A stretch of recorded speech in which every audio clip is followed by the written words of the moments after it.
তো যেমনটা বলেছিলাম আগের ভিডিওতে, পুজো এখানে সকাল সকাল হবে বলে সকালবেলায় মা পিসিরা উঠে দেখছি গুছিয়ে রেখে দিয়েছে।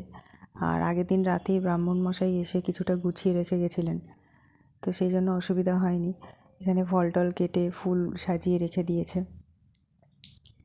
তো এখানে আমরা সবাই বসে গল্প করছিলাম। তার কিছুক্ষণের মধ্যেই বলতে বলতে ব্রাহ্মণমশাই এসে গেছিলেন। এই যে এসে গেছেন, উনি এবার পুজো শুরু করেছেন। তো খুব ভালো লাগছিল সবাই মিলে বসে পুজো দেখার আনন্দটাই আলাদা। আর বাড়ির পুজো হলে তো তার কোনো কথাই হয় না। আমার মতন হয়তো সবাই বাড়ির পুজোটাকে এইভাবেই আনন্দে কাটাও। তো এখানে পুজোর একটু একটু করে প্রস্তুতি চলছে। এখানে বাবা, মা, পিসিরা, জেঠিমা সবাই বসে রয়েছে। আমিও ছিলাম, বৌদি।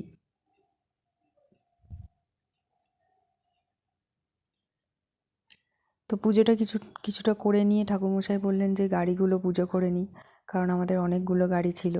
সেই জন্যে উনি বললেন যে গাড়িগুলো পুজো করে তারপর আবার মনসা পুজো আছে। মনসা পুজোটা মনে হয় সব বাড়িতেই থাকে।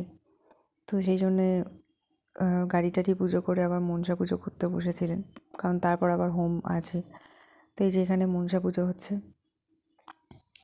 তো তারপর এই যে বসেছেন হোমের প্রস্তুতি করতে। তো এই যে হোম হচ্ছে। হোম করতে তো বেশ খানিকটা সময় লাগে, আর ভীষণ ভালোও লাগে। এই হোমের গন্ধ এত, তার কোনো কী ভাষায় যে বলবো, আমার সত্যিই কোনো ভাষা নেই।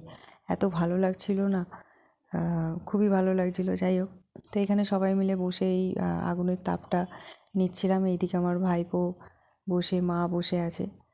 তো যাই হোক, আমরা খুব আনন্দ করেছি। সবাই ভালো থেকো, সুস্থ থেকো, টাটা।